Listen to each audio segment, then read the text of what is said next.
Okay, I think we are live. Hello, everyone.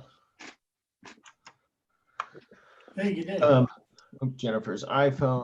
Let's let her in. I was able to turn off that meeting room thing for next week, so I apologize for that. And for anyone who's seeing this on Facebook, there should be a link at the top if you'd like to join us for Talmud. Okay, so we have a nice mix of people who have been going through Talmud with us for a long time, and some people who have never studied Talmud before, I think. Last week, we gave a quick introduction to Talmud, and I'm going to pull up our document here. So I've been debating back and forth about whether we should continue the text we have been studying for the last year and a half at CRC, or whether we should start a new text under the thinking that this is basically a brand new group of people. But since we've got a nice group of people who have been studying Talmud here, I think we will stick with that, unless people feel strongly otherwise. Well, how did the first one that we've been studying for a year and a half been? Who did it? No, I'm just exactly. Okay, so let me give a little bit of a background as to what we have been studying. And I'm going to go ahead and mute everyone proactively. If you want to say something, I invite you to unmute yourself. But that way it just sort of helps to not have too much of a background noise issue. Okay, so we've been studying this text, Bava Metzia, in the Talmud. It's one of the many tractates that are in the Talmud. Right, the Talmud itself is about the length of a World Book. I guess World Book Encyclopedia, Encyclopedia Britannica, I don't know, whichever one's longer. That's what the Talmud's like. Written over almost 1,000 years or so of Jewish history.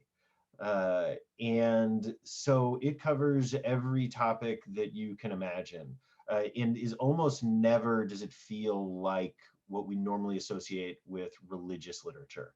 It feels much more like sort of a meandering conversation, philosophy maybe, though not sort of straightforward philosophy by any means. Anyone else who's been studying Talmud together for a while? Anyone want to throw out an insight as to, or a better way of describing it? Make sure to unmute yourself if you're going to say something, though.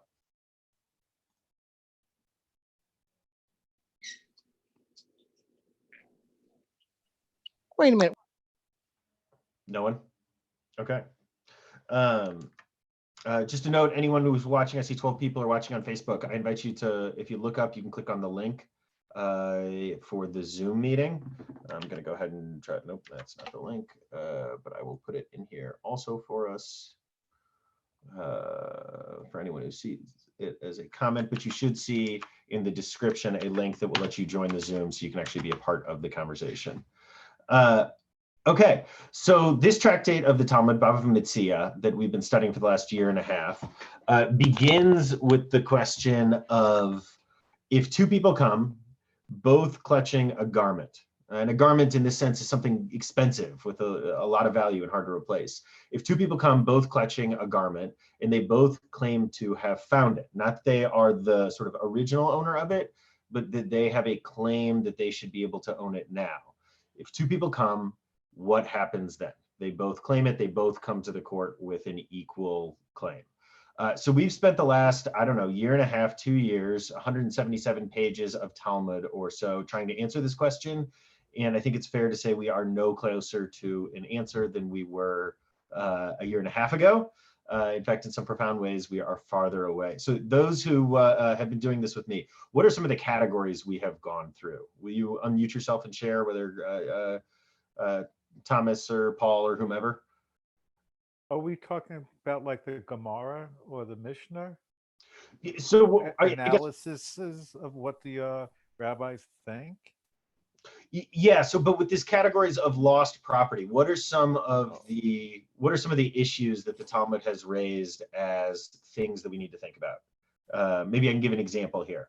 One of the ones is, does your obligation to return lost property, is it different when you are in a community that is your sort of core cultural community versus a community that's not your home cultural community, right? Whether you're talking about being a minority community like Jews living in Babylon or Jews living in America, is your obligation different when you're inside the synagogue or HACC or whatever than it is, for instance, if you are just in the middle of the public square, right? Those are one of the categories that we've dealt with. We've also dealt with, is it different when you're living in a government that is you have equal access to versus a government that you don't? Guan is saying study something different, and then when normalcy returns, we can pick it back up. Yeah, that's maybe not a bad idea there too. Though we gave all this introduction here. What do you think? Who's got opinions on this? Do we want to study Bava Metzia? We want to study something new? Let's hear a vote. Unmute yourself. Either way is good with me, but I can see how new people coming in might want to start on something new. Okay, You know? so let's do that. So ignore everything that I just said about Bava Metzia, though the meanderingness of the Talmud certainly is a good introduction to what we're going to encounter. And let's start from the very beginning then. We're going to start from tractate Brachot. So this is a tractate in the Talmud that is in some ways the tractate where the rabbis are trying to establish their own legitimacy. So we sort of have to put our heads around the time of the Talmud, the very beginning that the Talmud's being put together, really the pre-Talmud, the Mishnah. And what we're dealing with is a world in which the rabbis and rabbinic Judaism in general are not viewed as being sort of the authoritative, legitimate interpreters of what is Judaism. Particularly before the temple is destroyed around the year 70.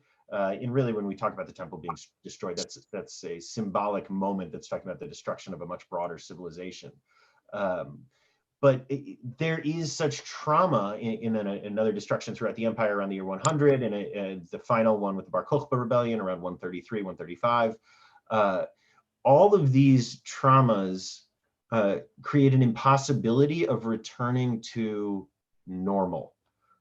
Maybe we can all relate to a sense of things not being quite normal right now.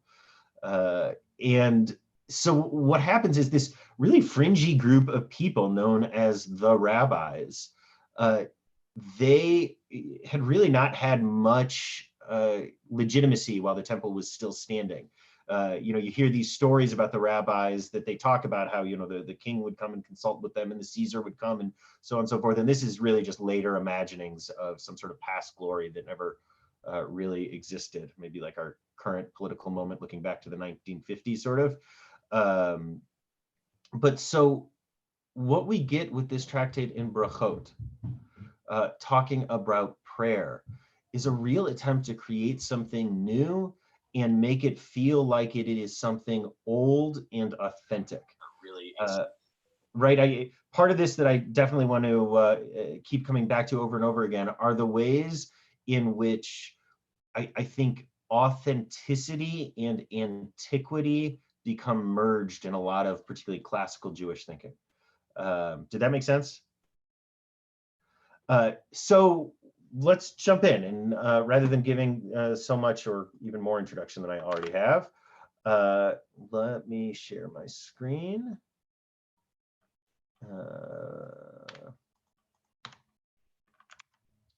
So it would help if I pulled up the Talmud first. Daniel, when you say Berkot, is it spelled like Bekhorot? Well, here, that's how they usually spell it in English. Do you see that? Yeah, okay, they just changed it. I'm in the Safari, I just downloaded it. Great. So, anyone who doesn't want to look at it on here can get the exact same text on safaria.org. If you don't know about Safaria, it's an incredible, incredible resource. I mean, truly incredible. By the way, this is just kind of interesting as a sort of sociological thing. These are all letters from various rabbis who have written saying, yes, this is a halachically acceptable version of the Talmud for you to study from. None of that crazy liberal stuff in here. Okay, where's the beginning? Okay, here we go. Here's the very beginning, the beginning of the Talmud. So just a reminder of the structure. So the Talmud is made up of two things. It's made up of a document we call the Mishnah and a document we call the Gemara. The Gemara is generally a lot longer than the Mishnah. The Mishnah is a guy named Yehuda Hanassi, Judah the Prince. He's called the Prince because he was really rich. Yehuda Hanassi gathers together the people known as Tanas who had memorized the oral Torah. They were sort of walking books, if you can think of them that way. They'd memorized the oral Torah and gathers them together around the year 200 because there's this fear that all of this tradition is going to be lost. And he writes it down. Or he takes all of the things that they say and he creates a document called the Mishnah, sort of the authoritative version of the oral Torah. But it is not a guidebook for answers, as we will soon see. It'll ask a question and offer 6 answers and move on from there. And in that sense, it's trying to sort of set the boundaries of the Jewish conversation more than it's trying to offer any answers to any particular questions. Then over the next 400, 600, 800 years, depending on how you count and where you mark off editorial versus sort of the main document, an expansion on that happens in Babylon and in the north of Israel. They actually are separate documents called the Gemara. And when you publish those two together, that's the Talmud. So we're going to start with the Mishnah here, but you'll see that most of the time we are going to spend on the Gemara. Any questions about that before we jump into the text? Okay, will someone unmute themselves and read for us? You want me to start with the word Mishnah or the little introduction thing? Nah, start, yeah, read that introduction, why not? All right, here, hang on. Okay, the beginning of Tractate Barakot, the first tractate in the first of the 6 orders of Mishnah, opens with a discussion of the recitation of Shema, as the recitation of Shema encompasses an acceptance of the yoke of heaven and of the mitzvot, and as such forms the basis for all subsequent teachings. The Mishnah opens with the laws regarding the appropriate time to recite Shema. So I think maybe they're leaning into the yoke of heaven kind of stuff here a little more because of their own agenda, but we'll see about that.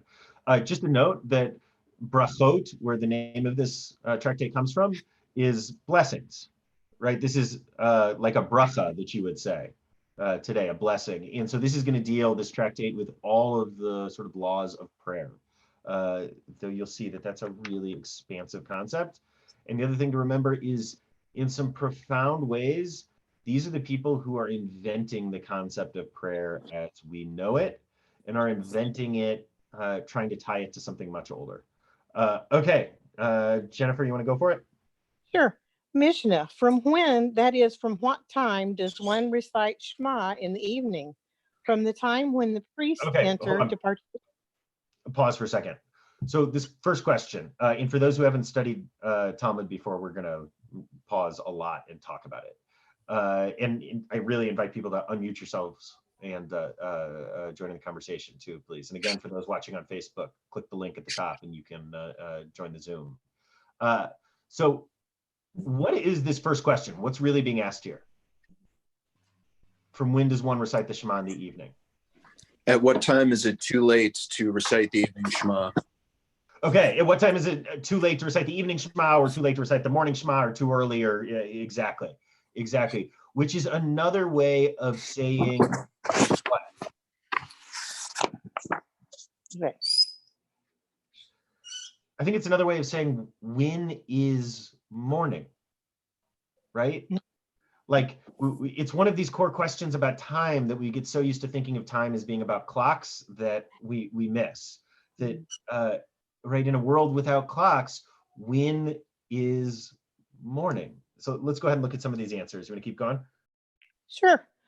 From the time when the priests enter to partake of their terumah, until when does the time for the recitation of the evening Shema extend? Okay, hold on. Let's look at that first answer, though. From when the priests enter to partake of their truma. So there is a note about the truma, but the truma is one of the sacrifices that would have happened in the temple. And the thing to remember about sacrifices is we tend to think of them as being like burn it all up. So the God who, whatever God is being offered the sacrifice, clearly this is the Jewish God here, that it's totally burnt up and goes up, and right, that's the offering. But the reality is that sacrifices are much closer to barbecue than anything like that, where almost always the meat is eaten. And in fact, the priests who aren't allowed to own land, where they get their food from is through the work of offering these sacrifices. So their first answer about when you can recite the Shema in the evening is when? When the priests have supper, basically. When the priests eat, right? Okay, great. Like this is the marker of when the evening starts. But does anyone catch what's really sort of radical about this here? So when is the Mishnah being written? Does anyone remember? After the destruction of the temple. After the destruction of the temple, meaning there is no temple, there are no sacrifices, and there are no priests that are working. So the first answer has no relevance to daily life for them, right? It would be like if someone today asked about when does morning start, and we mentioned something about horses and buggies or something, right? Like it just has nothing to do with our daily life and would be meaningless to most people living, right? It's not like they could go outside and pay attention to when the priests eat their truma. There are no priests to watch who are offering and eating truma. And isn't it also a little bit arbitrary as far as from the time? Keep going with that. Who is that speaking? It should be okay. It's just, to me, it seems very arbitrary that it doesn't give you a time. It just says from the time when the priests enter. And it's, like you said, I think it's when. okay, I mean, that could be 4 o'clock. It could be 6 o'clock. I mean, it could be any time. Yep. Well, remember that they don't have clocks either, right? And so in some ways in the ancient world, the closest that they had to a clock, in fact, one of the roles of the priest is that they were in charge of the calendar. And the clock's going to be a core part of that calendar. And so when the priests offer their sacrifice and when the shifts of the priest change are in some ways the closest to a standardized clock that those societies have. But there's no such thing as this happening anymore. So why did they start with this as their answer? Anyone have a thought? Well, it's like you said, they wanted to make it seem like it was something that had been going on for some time, not something brand new. Not something brand new, but something deeply connected to antiquity. Nice. Okay, let's get to the next sentence. Oh, one note, by the way, for people who haven't seen this text before, if it's in bold, that means that it's actually in the Talmud. If it's not in bold, it's either explanatory words or words from the commentaries that traditionally surround a page of Talmud or something like that. Okay, you want to keep So, going? Rabbi, I had a question though. Yeah. So as we evaluate this question, is there a traditional or is there a framework of hierarchy in terms of how we evaluate it? I know where it's, I'm not trying to make it overly complicated, but, or is it just purely arbitrary and argumentative? In other words, do you evaluate it from some former knowledge, or you know what I'm saying, or some whatever? It's a great question, because for those of us who have studied Talmud, one of the things that you see is there's a lot of effort that goes into making contradictory opinions seem like they're not contradictory because of issues of hierarchy, right? Like if you have two rabbis of a particular period, an early period that is considered to be a time when both rabbis should be trustworthy, the rabbis of the Mishnah generally fall into this category, and they appear to contradict each other, the focus of the Talmud will totally change, and instead of being about whatever subject we're looking at, will become trying to prove how those two things that don't fit together actually do fit together. And it won't take us long for us to see that. Great question. Great question. Okay, let's keep going. Until when does the time for the recitation of the evening Shema extend? Until the end of the first watch. Okay, so this is again another priestly category, right? Now we're talking about the shifts of the priest. Because if the temple was going to be staffed constantly, then you'd have first shift, second shift, third shift, however many there were. Okay. The term used in the Torah, did someone say something? The No, no. term used in the Torah to indicate the time for the recitation of the evening Shema is b'shokbcha, when you lie down, which refers to the time in which individuals go to sleep. Therefore, the time for the recitation of Shema is the first portion of the night when individuals typically prepare for sleep. That is the statement of Rabbi Eliezer. The Okay, so rabbi- what is Rabbi Eliezer's opinion? Anyone want to try to summarize it here? Well, is it when you have the, when thou liest down and when thou risest up? So nice. You're picking up on that exactly, and the Talmud's gonna say that a little more explicitly in a moment. But right, we all, or many of us, are familiar with the V'ahavta, right? V'ahavta, I don't know, part of the Shema. But in there, it talks about b'shochbecha uvkumecha, when we lie down and when we rise up. So exactly, that's where they're deriving this from. Okay, so Rabbi Eliezer is very much tied to the notion that we count time, or Jewish sacred time, which maybe be the same as time for them, according to the operations of a temple that no longer exists. Does that make sense? Okay, someone else want to take the next couple of paragraphs? Anyone want to read? The rabbis say the time for the recitation of the evening Shema is until midnight. Okay, and when it says the rabbis, by the way, what they mean is like, this is the general answer. That's usually what that means right there. So first of all, I love that this is just like straightforward, right? The consensus answer is straightforward. It's midnight. So let's talk a little bit about how Jewish time works, because remember, there is no such thing as a clock. But they do have a notion of a 24-hour day. Here's the idea. There are 12 hours of daytime and there are 12 hours of nighttime, no matter when we are talking about. So what would be problematic about that? Well, daylight or nighttime. Yeah, right. Shortens, you know. We know that if you look outside, right now, the day is shorter than it will be in the middle of the summer. And the night is longer. So the day, Danny, the day does not matter with the clock. It doesn't matter what it is outside. It's a 12-hour and 12-hour.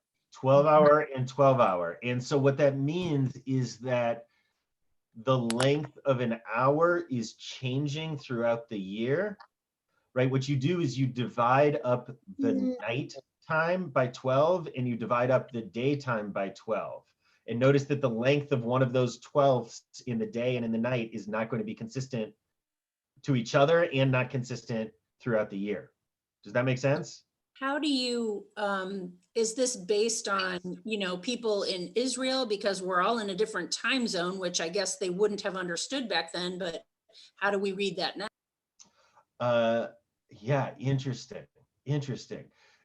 So the people of the Mishnah that we're reading right now are living in Israel. The people of the Gemara, which we'll read in, really just a moment, there you goes the Gemara, are living in Babylon. And I don't believe that is an issue that is addressed. I wonder if they have a sense that as you move farther north, those things change. It sounds to me like they were the first people aware of universal time. There you go. It's an interesting idea, though. So midnight is literally halfway through the dark hours. Right? We still have a piece of this when we talk about high noon, when the sun is directly overhead, as opposed to 12 o'clock. That's the closest we get to this concept. But go back to whenever high noon, I think of Westerns, right? You go back to Westerns with high noon, and the reason that they said that is there was no, your phone didn't automatically get the whatever from the cell tower 100 years ago, 150 years ago. And so high noon was a time when everyone who was in the area could understand what time it was, because it was the sun was right above you. So midnight is literally that. We're not talking about 12. We are talking about midnight. Make sense? So do they start with high noon and figure the time from there? No. So well, we'll get there. Hold on to that, Toby. Okay, I'm sorry. No, good question. I'm so glad to be finally got on. So We're glad you're on too. Okay. Who was reading? I was. You want to keep going? Sure. Rabban Gamliel says, one may recite Shema until dawn. Okay. So the answer of the rabbis, meaning the consensus, is until the middle of the night, right? And Rabban Gamliel says until when? Till the sun comes Till up. dawn. Until the sun comes up. Okay, we can skip the rest of the not bold part. Let's go to the next one. Okay. And just The start, there was Mishnah- an incident. There was an incident where Rabban Gamliel's sons returned very late from a wedding hall. Okay, They said- the presumption here, by the way, is that they are drunk. Oh, yeah. They said to him, as they had been preoccupied with celebrating with the groom and the bride, we did not recite Shema. He said to them, if the dawn has not yet arrived, you are obligated to recite the Shema. Okay, so So what it's like happened saying- here? Well, he's being saved because he forgot to recite it. So he's being saved by saying it's not dawn yet. So go ahead and recite it and you'll be okay. Right? So this is really sort of an example of the way that the Talmud works, where it moves from talking about like really straightforward answers to giving an answer by telling a story, without sort of any sense of how that doesn't fit genre expectations that we might have. But what's funny about it, they change it to suit their own purposes. Totally. Yeah. Yeah. Yeah. Okay, I'm sorry. Well, When it's kind of- they start out and they tell you what they think the ideal would be, but then they give you an example where someone messed up and they don't do the ideal.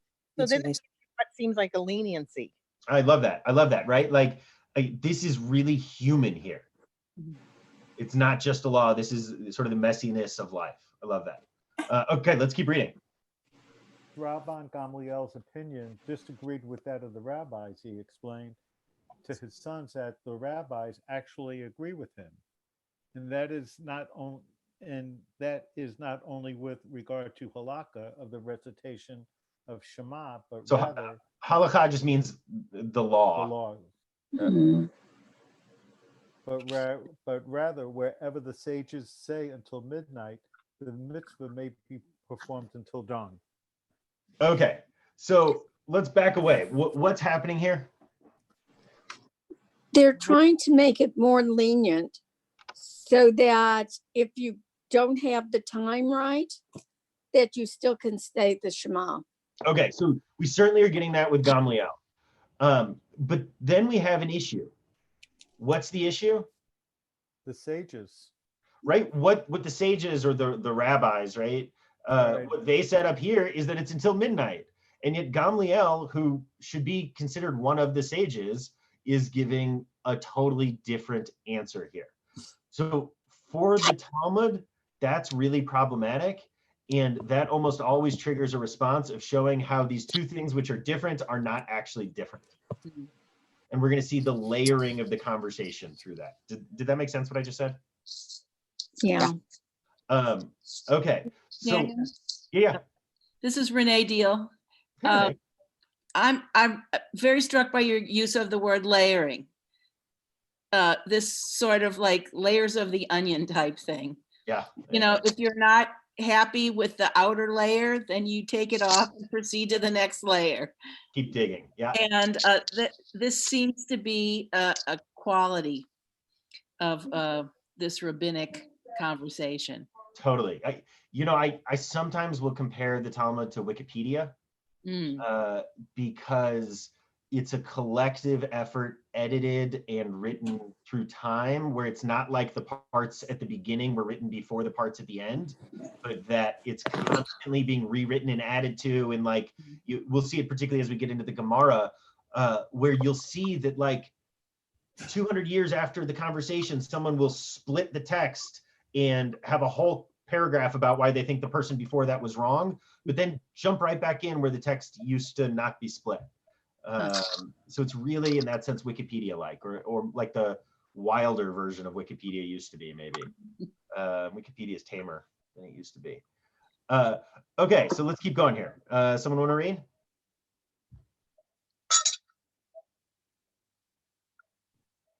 I'll read. Rabbi Gamliel cites several cases in support of his claim. Okay, his claim is that, what, Toby? His claim is that you could chant the Shema up until dawn. And even more than that, we're getting a bigger claim that anytime it says in the Torah until midnight, that actually you can do it until dawn. So he's expanding it. Okay. He's expanding it as a way of saying that there is no contradiction between him and the rabbis. Does that make sense? Yes. Okay, keep going. Such as the burning of fats and limbs on the altar. Due to the quantity of offerings each day, the priests were often unable to complete the burning of all the fats and limbs, so they continued to be burned into the night, as it is written. This is the law of the burnt offering. The burnt offering shall remain upon the pyre on the altar all night until morning, while the fire on the altar burns it, which is in Leviticus 6:2. Okay, and we can pause there, right? Like the real thing we're supposed to take away from this is he's showing us other examples. We don't have to get lost in sort of the Leviticus burning of fats and stuff. But what he's really trying to show us are other examples where it says until midnight, and yet it's understood widely that we can do this until dawn. So the question is then, like, I think the logical question for us is, why not just say until dawn? Right? So Toby, you want to read just the bold? In fact, that's our next question right here. If so. Okay, if so, why did the sages say that they may be eaten only until midnight? This is in order to distance a person from transgression. Aha. As if one believes that he has until dawn to perform the mitzvah, he might be negligent and postpone it until the opportunity to perform the mitzvah has passed. So it's a fence around the fence. It's a fence around the fence, or like, to me, this is, okay, so we tell people services are going to start at 7:30, but everyone knows like they're not getting moving until 7:40, right? Like, or you invite people 20 minutes before you actually need them there for the wedding, or like whatever it is, right? So I really like this section because there's something so human about what Gamliel's proposing, right? That law shouldn't be something that's absolute with its boundaries and its words. He's not a strict constructionalist, right? But that law fundamentally has to meet human beings where they are. Okay, any thoughts on this? There's a note in my Gemara that Rabbeinu Yonah disagrees with the majority of commentators here, that Rabban Gamliel actually agrees that one should recite it before midnight, but offers the b'diavad for the cases where people just haven't. Right, and that's a discussion of whether or not it's okay to wait until dawn and plan on waiting till dawn versus it being a last result if you accidentally oversleep, is kind of the idea. Okay, let's switch to the Gemara. So the Mishnah is really compiled in a much shorter period of time and with many fewer hands doing the actual compiling. The Gemara, on the other hand, is hundreds and hundreds of years of Wikipedia-like editorial work, and we'll see those themes even more here. Okay, who wants to read for us? This is Becky. I'll read. Welcome, Becky. And I see there are people on Facebook watching. I saw you joined from Facebook. Just for those Facebook, I'll mention one more time. If you click on the link at the top, you can join the Zoom room and be a part of the conversation. All right. Unfortunately, the the little squares are obscuring the words. I'm trying, you have somebody else read while I try to figure out Zoom. Okay, does someone else want to read? I'll read it again. Gemara, the Mishnah opens with the laws concerning the appropriate time to recite Shema with the question, from when does one recite Shema in the evening? So none of that's actually in the Gemara. That's just introduction that the translator Steinsaltz thinks that we need. Yeah. With regard to this question, the Gemara asks, on the basis of what prior knowledge does the Tana of our Mishnah ask from Okay. when? So we've got one of our first, I guess probably not one of our first, but another of our vocab words here. Anyone want to give us a definition of a Tana? Isn't the Tana one of those who memorize the text and the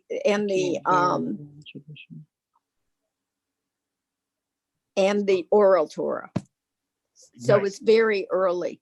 Nice. Okay, so the word Tana can mean two different things. It can be the name that we give to those sort of walking books, the people who have memorized the oral Torah. It is also the word that we give for the rabbis of the Mishnah. So it means two totally different things, which is really kind of difficult to understand. So here I think what we're talking about is one of the rabbis that's referenced in the Mishnah itself. So we're probably talking about Gamliel or Eliezer here. Okay, so what's the question here? On the basis of what prior knowledge does the Tana of our Mishnah ask from when? So keep going, maybe read the rest of that, it'll clarify. It would seem from his question that the obligation to recite Shema in the evening was already established, and that the Tana seeks only to clarify details that relate to it. But our Mishnah is the very first Mishnah in the Talmud. Okay, so what's being said here? The question is, before you ask from when can you recite the Shema, shouldn't you start by explaining the Shema or establishing that you have to recite the Shema? Yeah, exactly. Thank you, Becky. Right, like it's another way of saying this is a really weird place to start the Talmud. Right? Why not start with 1,000 other things? Why is that the very first thing? And there's so much knowledge that it is assuming that you come to it with. So now we are actually interrogating, right? We've changed the discussion. We're not actually asking the question of time. We're now interrogating why we started with that question. This is why I love the Talmud. It's not because of the specific things that we deal with, because some of the specifics, like you'll see, if they, right, like Truma, right, have very little relevance to anything dealing with our lives. But it just, at least for me, has taught me to even more so always ask, well, why are we asking that? And why is that the way that we're thinking about it? And why is that right, to sort of back away and do the meta thing? Okay, let's keep going. Toby, you want to keep going, or someone else want to read? I've figured out Zoom now, I think. I could Okay, read. Becky, jump in. The Gemara asks, and furthermore, what distinguishes the evening Shema that it was taught first? Let the Tana teach regarding the recitation of the morning Shema first. Okay, so we'll pause there because we're going to get an explanation that I'm not sure is actually necessarily the right understanding of this. Right, what's being asked here? If you're going to start by assuming that you need to recite the Shema, why first start by talking about the evening Shema? Why not start with the morning Shema? Right, don't most of us think about a new day beginning in the morning? Now, Not in Talmud, not right, in Jewish background. It's the evening is the first one of the day, because that's when the day starts. So this, right, and that's a teaching that so many Jews have learned when they were real little kids, right? Like Jews start counting the new day in the evening. This is where we get that from. This text right here. So let's keep going. Since most mitzvot apply during the day, the Tana should discuss the morning Shema before discussing the evening Shema, just as the daily morning offering is discussed before the evening offering. And in a part of the Talmud that we haven't read yet. So that's actually going to be a commentary, right? Tosafot HaRosh. Right. So I think this commentary, personally, I think it's wrong. I think it has an agenda that is really focused on mitzvot and this notion of when mitzvot are performed, when commandments are performed. But for me, the plain reading of this text would really be like, we start with the morning because most people think of the day beginning in the morning. That's when our days begin. And now we're going to answer it. Let's keep going. The Gemara offers a single response to both questions. Could you scroll down just a little bit, please? I don't have the text in front of me except for on my screen. Scroll down. Will you scroll up, down? Perfect. She needs it lower on the screen. No, I can see it now. Okay. The Gemara offers a single response to both questions. The Tana bases himself on the verse, as it is written, "You will talk of them when you sit in your home and when you walk along the way, when you lie down and when you arise." Deuteronomy 6:7. Right, that's from the Ahafta. By teaching the laws of the evening Shema first, the Tana has established that the teachings of the oral Torah correspond to that which is taught in the written Torah. Okay, let's pause. That's a much bigger idea here than maybe it seems. So what is being offered here is the answer for both questions, right? Why begin with this? Because it's not really answering why begin with this. It's citing the Ve'ahavta as if we should all know that this line in the Ve'ahavta contains the essence of Jewish practice. Right, nice, yeah. Right, there is a core assumption here that I think Becky's getting at, that people know the written Torah, that they're familiar with the written Torah, and not with the oral Torah. And what they're saying here is that those who are writing the oral Torah, they are starting with the evening because they are trying to show that the oral Torah is a part of corresponding to a logical expression of whatever you want to say, as legitimate as the written Torah. Which is, so aren't you using that that from the Ve'ahavta almost as a proof text of this is why? yes. And what they're saying is if the Torah says it, then the written law, then the oral law has to follow in its footsteps. It has to be the same. Yes, it's a proof text for the particular question of why start this way, and it's a proof text, perhaps even larger, it's a proof text for why the oral Torah, meaning the Talmud, meaning what these people are writing, is legitimate. Okay, let's keep going. And based on the written Torah, the Tana teaches the oral law. When is the time for the recitation of Shema of lying down, as commanded in the Torah? From when the priests enter to partake of their truma, just as the written Torah begins with the evening Shema, so too must the oral Torah. Okay, right, which is much of what we got at just a moment ago. Okay, let's keep going. However, there is another possible explanation for why the Mishnah opens with the evening Shema rather than with the morning Shema.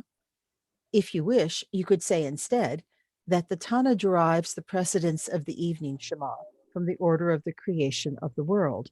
Okay, pause for a second, because I think, or actually go ahead and finish just the bold part here, Becky.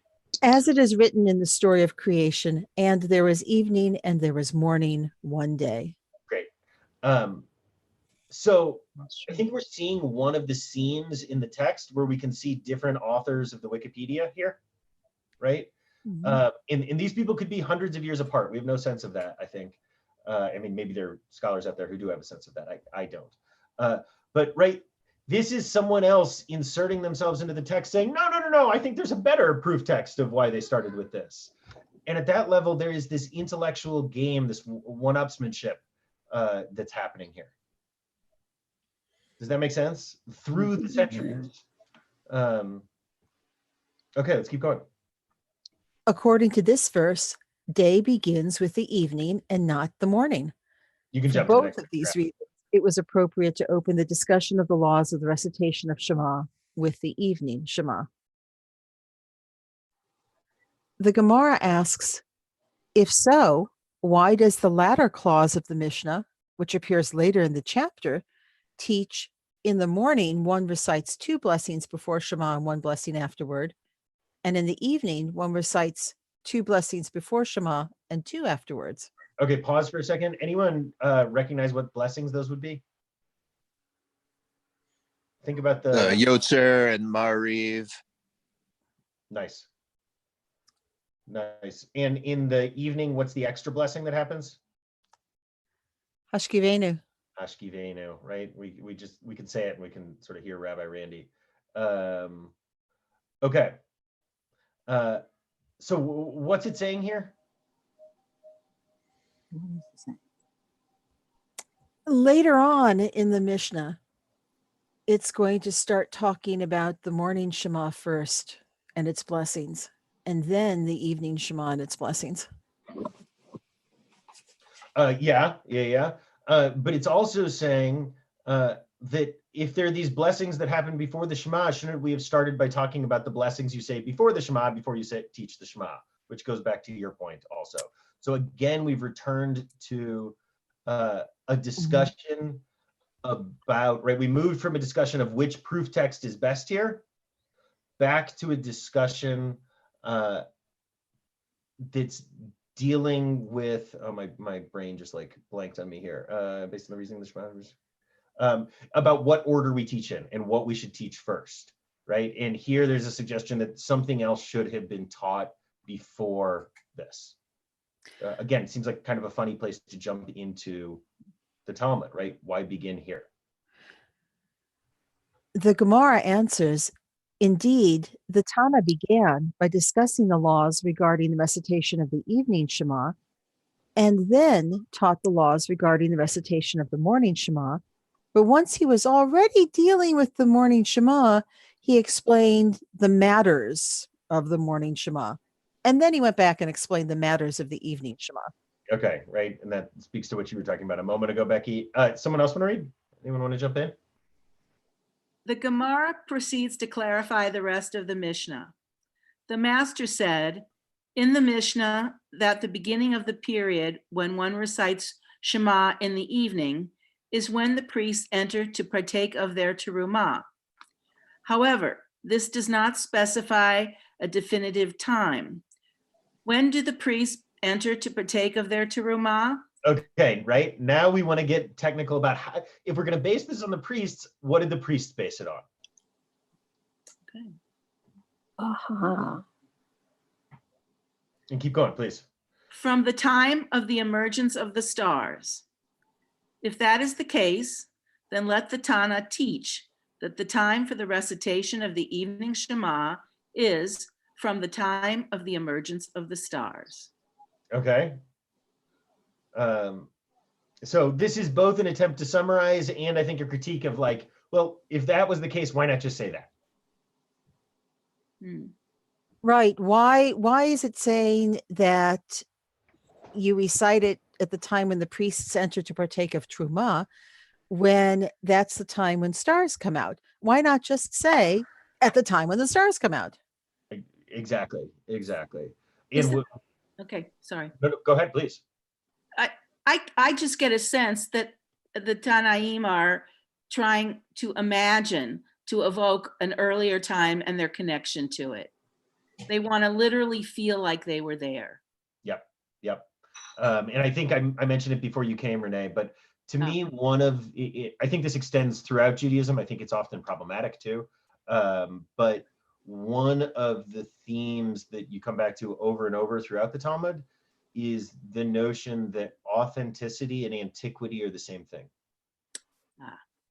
There's something very human about this, right? Like in some ways we trust. What happens when there's a night that you don't see the stars because it's cloudy? Don't you worry, we will ask any. There is no question that they will not come up with. Yeah. Okay, let's keep reading. The Gemara responds, indeed, it would have been simpler to say that the time for the recitation of the evening Shema begins with the emergence of the stars. But the particular expression used by the Tana teaches us another matter in passing. When do priests partake of their terumah? From the time of the emergence of the stars.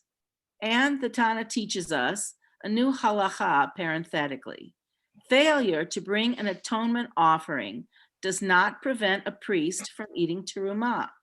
Okay, I don't follow that, but I'm going to assume that they're going to show us that, right? But what are they saying here? What are we supposed to take away from this, the first half of this? What's the answer to the question of why not just say it in the simple way? Well, the Tanas were trying to memorize an awful lot, so they tried to keep it as condensed as possible. Nice. And when they recited the Mishnah in this way, they were also saying that the priests start to partake of Truma at the time when you recite the evening Shema.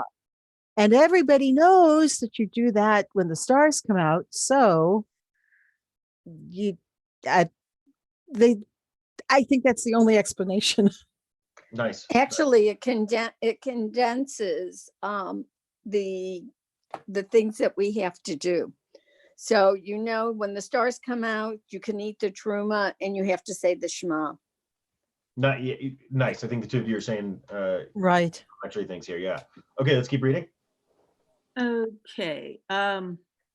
In cases where an impure priest is required to immerse himself in a ritual bath and bring an atonement offering, even if he already immersed himself, he is not completely ritually pure until he brings the atonement offering. Nevertheless, he is still permitted to partake of terumah. Taught in passing in our Mishnah, this is articulated fully in a baraita. Okay. Okay. So let's define baraita, and also just I want to point out here how tangential the Talmud can be. Right? Look at how many questions. Look at all the sort of snake paths we've gone down here. They're abstract, random thinkers. Yes, who want to explore every possible implication, right? I think there's a real effort here to try to imagine what, the priests during the time of the temple, what their thinking was, how they arrived at, their various decisions. I mean, an effort to put themselves in the place of the priests. Nice.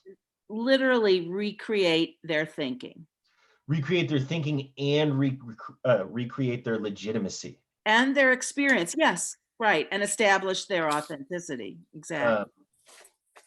Okay, so a baraita, this other word we get here. Anyone know what a baraita is? Anyone want to give us a definition?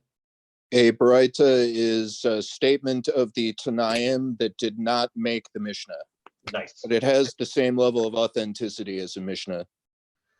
Who said that? There's a voice with no... Sorry, that's Mitch. Oh, hey, Mitch. Sorry, you show up as a voice with no picture. Disembodied here. Yeah, nice. So we have this guy, Yehuda Hanassi, if you think back to the beginning of this session, who sort of takes all of the oral books, gathers all these people in a room, or at least that's the sense that you get when you read the Mishnah, and writes down the entirety of the oral Torah. But Mishnayot, the verses themselves of the Mishnah that don't make the cut, right? Mishnahs that don't make it into the Mishnah are called baraitas. So they, one of the things that we're going to play with throughout all of this, and this goes back to Phil's question, is the hierarchy of texts. As a general rule, a quote from the Torah is going to supersede a quote from somewhere else in the Tanakh, which will supersede a Mishnah, which will supersede a Baraita, which will supersede a Gemara, which will so on and so forth. And the later on the text is, the less authority it tends to have, if that makes sense. It's not always exclusively that way, but generally. Can I ask a question? Did you mean to say that a Baraita is higher than the Gemara in authenticity? No, Baraita often sit in some ways outside of that framework. But yeah, I mean, a lot of the work of the Gemara will be reconciling Baraitot, and Okay. Mishnah. So yeah. Okay. Okay, let's keep going. So as it was taught in a Baraita. Who's reading? Hello? Oh, Renee. Oh, do you want me to read or do you want to read? If you don't mind continuing. Okay.